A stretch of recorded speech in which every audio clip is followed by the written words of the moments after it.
Welcome to comrade Telugu news channel కి స్వాగతం. ముందుగా హెడ్లైన్స్. లోక్సభ అసెంబ్లీ ఎన్నికలు ఇకపై ఒకేసారి కేంద్ర గ్రీన్ సిగ్నల్. ప్రపంచ దేశాలకు దీటుగా తెలంగాణ, పెట్టుబడులకు స్వర్గధామంగా హైదరాబాద్. రేవంత్ రెడ్డి.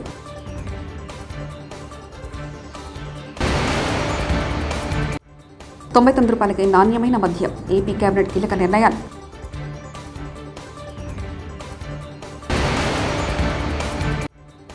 నిండా ముంచేసిన అరకుర సాయం అంటే ఎలా బాబు? వైఎస్ఆర్సీపీ నాయకులు.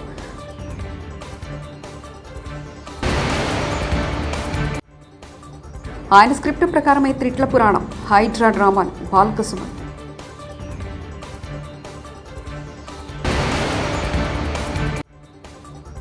మెడికల్ కాలేజీపై కూటమి ప్రభుత్వానికి క్లారిటీ లేదు. విడుదల రజని. కేంద్ర ప్రభుత్వం జమిలీ ఎన్నికలకు గ్రీన్ సిగ్నల్ ఇచ్చింది. వన్ నేషన్ వన్ ఎలక్షన్పై మాజీ రాష్ట్రపతి రామ్నాథ్ కోవింద్ నేతృత్వంలో కమిటీ ఇచ్చిన నివేదికను కేబినెట్ బుధవారం మధ్యాహ్నం ఆమోదించింది. రానున్న శీతాకాల సమావేశంలో పార్లమెంటు ఉభయ సభల్లో బిల్లు ప్రవేశపెట్టనుంది. హర్యానా అసెంబ్లీ ఎన్నికల వేళ ప్రజలకు కాంగ్రెస్ పార్టీ హామీల వర్షం కురిపించింది. పేద మధ్యతరగతి యువతను ఆకట్టుకునే ప్రయత్నం చేసింది. మరోసారి పార్టీ అధికారంలోకి వస్తే ఏం చేస్తామో వివరించింది. రాష్ట్రంలో కులగణన చేపడతామని స్పష్టం చేసింది. కులగణన ఆధారంగా 500కి సిలిండర్ అందజేస్తామని ప్రకటన చేసింది. హర్యానాలో 90 అసెంబ్లీ నియోజకవర్గాలున్నాయి. వచ్చే నెల 5వ తేదీన అసెంబ్లీకి ఎన్నికలు జరగనున్నాయి. 8వ తేదీన ఫలితాలు ప్రకటిస్తారు. ఏపీ కేబినెట్ సమావేశం ముగిసింది. ముఖ్యమంత్రి చంద్రబాబు అధ్యక్షతన జరిగిన సమావేశంలో పలు కీలక అంశాలపై మంత్రిమండలి చర్చించింది. అలాగే వాలంటీర్ వ్యవస్థ పునరుద్ధరణపై కేబినెట్ చర్చకొచ్చింది. గత ఏడాది ఆగస్టులోనే వాలంటీర్ల కాలపరిమితి ముగిసిందని ఈ సందర్భంగా అధికారులు కేబినెట్ తెలియజేశారు. కాలపరిమితి ముగిసిన తర్వాత కూడా నాడు వాలంటీర్లతో మాజీ ముఖ్యమంత్రి జగన్మోహన్ రెడ్డి రాజీనామా చేయించారని పలువురు మంత్రులు తెలియజేశారు. తప్పుడు విధానాలు, దొంగ పద్ధతుల్లోనే జగన్ పాలన సాగించారని ఈ సందర్భంగా మంత్రులు చెప్పారు. చిన్న మధ్య తరహా పరిశ్రమలకు ఊతమిచ్చేందుకు రాష్ట్ర ప్రభుత్వం నూతన ఎంఎస్ఎంఈ పాలసీ 2024ను బుధవారం ప్రారంభించింది. మాదాపూర్ శిల్పకళా వేదికలో కొత్త ఎంఎస్ఎంఈ పాలసీ 2024ను సీఎం రేవంత్ రెడ్డి విడుదల చేశారు. రేవంత్తో సహా డిప్యూటీ సీఎం బట్టి విక్రమార్క, ఐటీ శాఖ మంత్రి శ్రీధర్బాబు ఇందులో పాల్గొన్నారు. రాష్ట్రంలో వ్యాపారాలు, పెట్టుబడుల విస్తరణకు కొత్త పారిశ్రామిక విధానాన్ని ప్రకటించిన సీఎం అందుకు తగినట్లే పాలసీ రూపొందించారు. ప్రపంచ దేశాలకు దీటుగా పారిశ్రామిక ప్రగతిని సాధించేందుకు రాష్ట్రంలో పుష్కలంగా అవకాశాలున్నాయని ఆయన స్పష్టం చేశారు. దాని నిర్వహణకు అవసరమైన కార్పస్ ఫండ్ కూడా ఇండస్ట్రీస్ల నుంచే కలెక్ట్ చేయాలనుకుంటున్నాం. మా జేఎస్ రంజన్ గారు దీన్ని కోఆర్డినేట్ చేస్తున్నారు.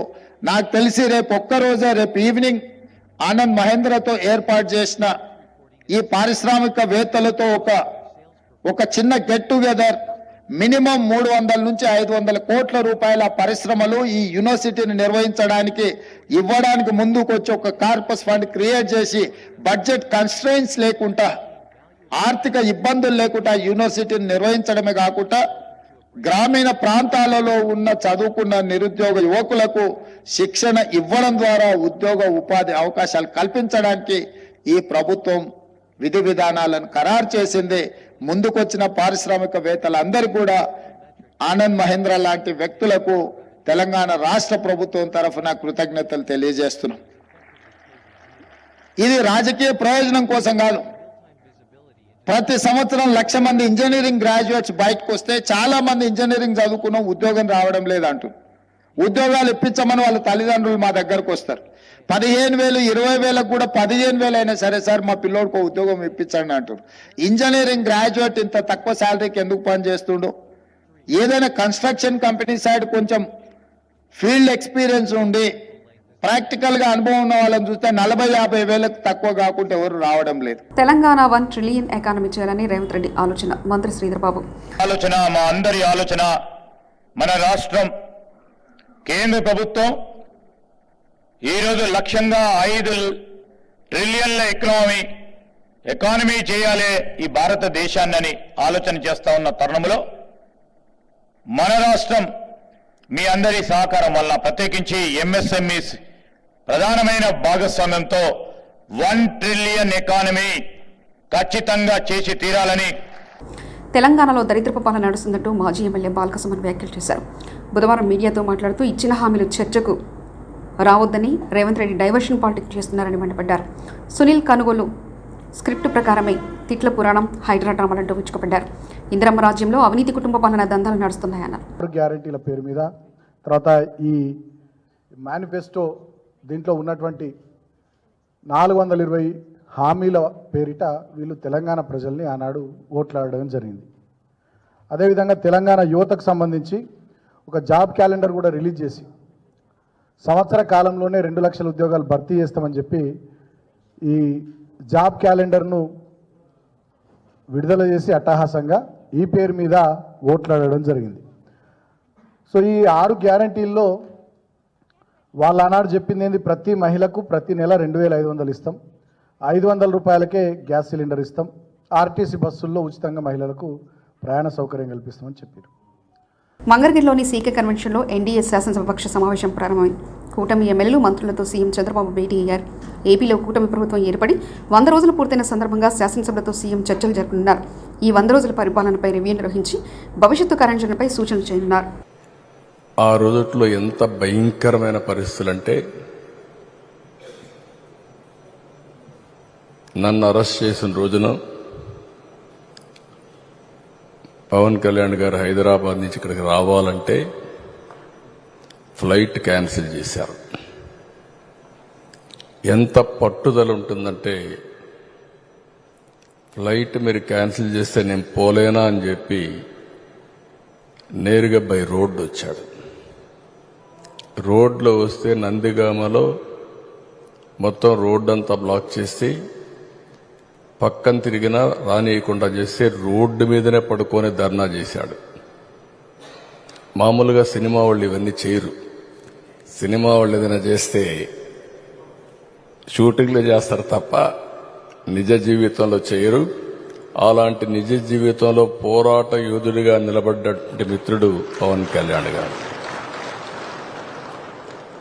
నేను ఈరోజు కూడా చూస్తున్నాను,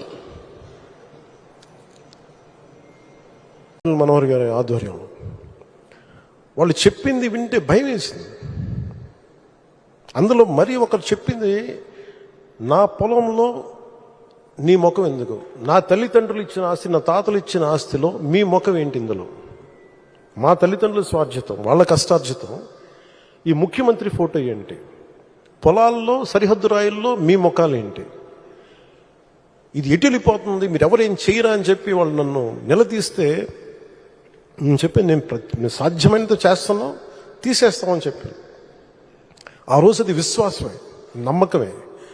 కానీ ఈ రోజున అది ఒక సత్యం, ఒక నిజం. చంద్రబాబు గారు రాగానే ల్యాండ్ టైటిల్ యాక్ట్ని రద్దు చేసి ప్రజలకి ఆస్తులకి భద్రత కల్పించినందుకు మనస్ఫూర్తి వారికి నా ధన్యవాదాలు తెలుపుతాను. మీరు ఊహించుకోండి, నేను పిఠాపురంలో భూమి కొంటే దాంట్లో అప్పటి ప్రభుత్వం మన ఆ ముఖ్యమంత్రి గారి ఫోటో ఉంది. నాకు కూడా తప్పలేదు అది, ఆయన నవ్వుతా ఆయన ఫోటో ఉంది. అంటే మనం కష్టపడి కొనుక్కుంటే ఆయన ఫోటోలు అసలు ఎప్పుడు లేదు. ఆంధ్రప్రదేశ్ రాజముద్ర ఉండాలి అక్కడ, ప్రభుత్వ ప్రతినిధివి నువ్వు.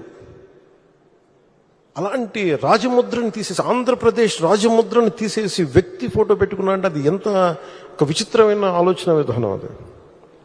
అలాంటివి తీసేసి తిరిగి ల్యాండ్ టైటిలింగ్ యాక్ట్ని, అంత డ్రెకోనియన్ యాక్ట్ అది, అలాంటి యాక్ట్ని రద్దు చేసి ప్రజల్లో తిరిగి నవ్వులు తీసుకొచ్చినందుకు గౌరవ ముఖ్యమంత్రి గారికి నా మనస్ఫూర్తిగా నాకు కృతజ్ఞతలు, ధన్యవాదాలు. వైఎస్ జగన్ తన హయాంలో ప్రజా ఆరోగ్యంపై ఎక్కువ దృష్టి పెట్టారని మాజీ మంత్రి విడుదల రజని చెప్పారు. గతంలో వైఎస్ఆర్సీపీ ప్రభుత్వం శ్రీకారం చుట్టిన 17 మెడికల్ కాలేజీల ఏర్పాటు బాధ్యత కూటమి ప్రభుత్వంది అన్నారు. ఈ విషయంపై రజని బుధవారం మీడియాతో మాట్లాడారు. జగన్మోహన్ రెడ్డి గారు ఒక గొప్ప ఆలోచనతో, ఒక దూరదృష్టితో ప్రజల ఆరోగ్యం పట్ల వారికి ఉన్నటువంటి చిత్తశుద్ధితో గొప్ప ఆలోచన చేసి ఈ రాష్ట్రానికి 17 గవర్నమెంట్ మెడికల్ కాలేజ్ తీసుకురావాలి అనేటువంటి ఒక గొప్ప ఆలోచనకు శ్రీకారం చుట్టడం జరిగింది.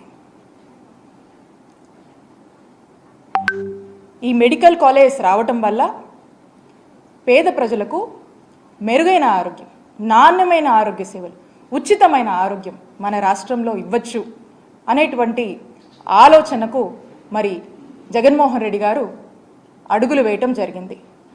వైఎస్ఆర్ కాంగ్రెస్ పార్టీ అధికారంలోకి రాగానే మీరు చూసినట్టయితే ప్రతి పార్లమెంట్ నిండే ముంచేసిన అరకుర సాయం అంటే ఎలా బాబు? వైఎస్ఆర్సీపీ నాయకులు వరదలు వస్తాయని తెలిసినా ప్రజలు చంద్రబాబు ప్రకటించలేదని మాజీ ఎమ్మెల్యే మల్లాది విష్ణు మండిపడ్డారు. ప్రభుత్వంలో పెద్దల తప్పిదాన్ని అధికారులపై వేస్తున్నారని ధ్వజమెత్తారు. బుధవారం ఆయన తాడేపల్లిలోని వైఎస్ఆర్సీపీ కేంద్ర కార్యాలయంలో మీడియా సమావేశంలో మాట్లాడుతూ మేము వరద ప్రాంతాన్ని క్షేత్రస్థాయిలో పరిశీలించాం. 7,000 కోట్ల వరకు నష్టం వచ్చిందని భావిస్తున్నాం. ప్రభుత్వం రూపాయలు 700 కోట్లు మాత్రమే ఇస్తామంటుందని దుయ్యబట్టారు. అడుగుతూ ఈరోజు ఎవరైతే బారిన కుటుంబాలు ఉన్నాయో, వరద బాధితులు ఉన్నారో వాళ్ళందరి గారా 50,000 రూపాయలు ఇవ్వాలని చెప్పని తక్షణం వాళ్ళందరి గారా సహాయ కార్యక్రమాలు ఒకసారి గ్రౌండ్ లెవెల్లో ఏ కార్యక్రమం జరగట్లేదు కాబట్టి వాళ్ళందరి గారా కార్యక్రమాలు అన్ని గారా వాళ్ళకి కావాల్సిన కార్యక్రమాలు అన్ని గారు చేసే విధంగా ప్రభుత్వం చర్యలు తీసుకోవాలని సందర్భంగా చెప్తూ బొడమేరు కృష్ణ ముంచెత్తినాయి. ఈ విషయం ఈ బుడమేరు నీరు విజయవాడ నగరంలో దాదాపుగా 16 డివిజన్లకు సంబంధించినటువంటి ప్రజల్ని ముంచుతున్నాయి, ఇళ్ల మీదకి వస్తున్నాయి అని ప్రజల్ని అప్రమత్తం చేయటంలో, ప్రజల్ని జాగ్రత్త వహించమని చెప్పని హెచ్చరించడంలో కూటమి ప్రభుత్వం పూర్తిగా వైఫల్యం చెందింది. 28వ తారీఖున వాతావరణ పరిస్థితులు రాష్ట్ర ప్రభుత్వానికి తెలియజేస్తే 1, 2 తారీఖుల్లో వచ్చేటటువంటి ఈ వరదల్ని ముందుగా అధికార యంత్రాంగం కానీ లేకపోతే 3 రాజకీయ పార్టీలు కానీ ఎక్కడ కూడా ప్రజల్ని ఖమ్మం మున్సిపల్ ఆఫీస్ దగ్గర వరద సాయం అందలేదని ఫిర్యాదు చేయడానికి పెద్ద ఎత్తున వచ్చిన బాధితులు వరదల్లో తాము పూర్తిగా నష్టపోయామని, అయినా తమకు వరద సహాయం అందలేదంటూ కన్నీళ్లు పెట్టుకున్న వరద బాధితులు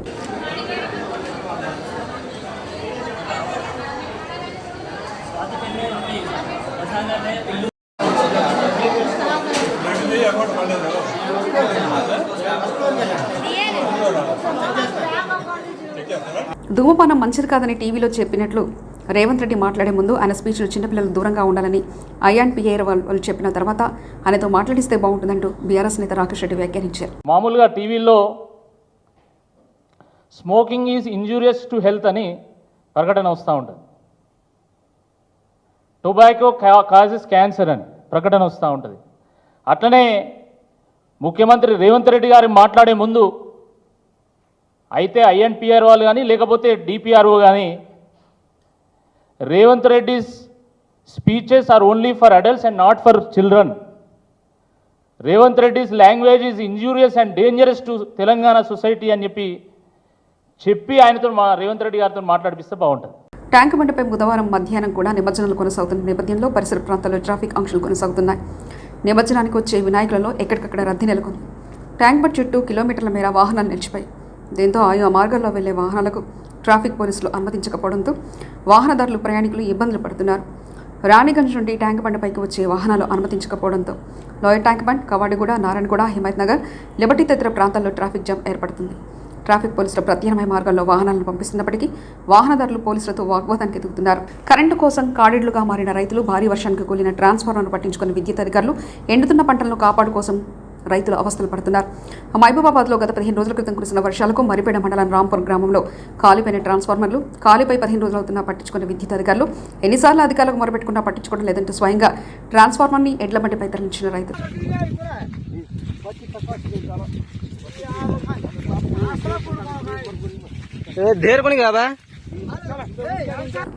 కేంద్రంలో సుప్రీంకోర్టు ఉంది, ఢిల్లీలో హైకోర్టు ఉంది. కాంగ్రెస్ ఎమ్మెల్యే దానం నాగేందర్ హైకోర్టు కానీ ఢిల్లీలో ఉన్న DGP కానీ సుమోటో కింద వీళ్ళ మీద కేసులు పెట్టకపోతే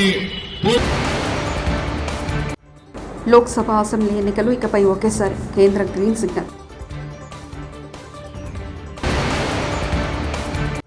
ప్రపంచ దేశాలకు దీటుగా తెలంగాణ, పెట్టుబడులకు స్వర్గధామంగా హైదరాబాద్. రేవంత్ రెడ్డి.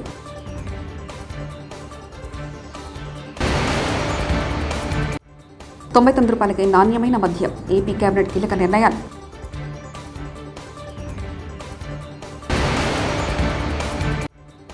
నిండా ముంచేసిన అరగుర సాయం అంటే ఎలా బాబు? వైఎస్ఆర్సీపీ నాయకులు.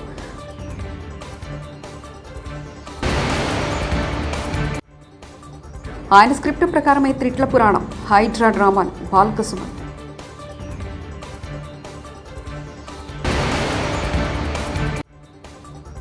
మెడికల్ కాలేజీపై కూటమి ప్రభుత్వానికి క్లారిటీ లేదు. విడుదల రజని.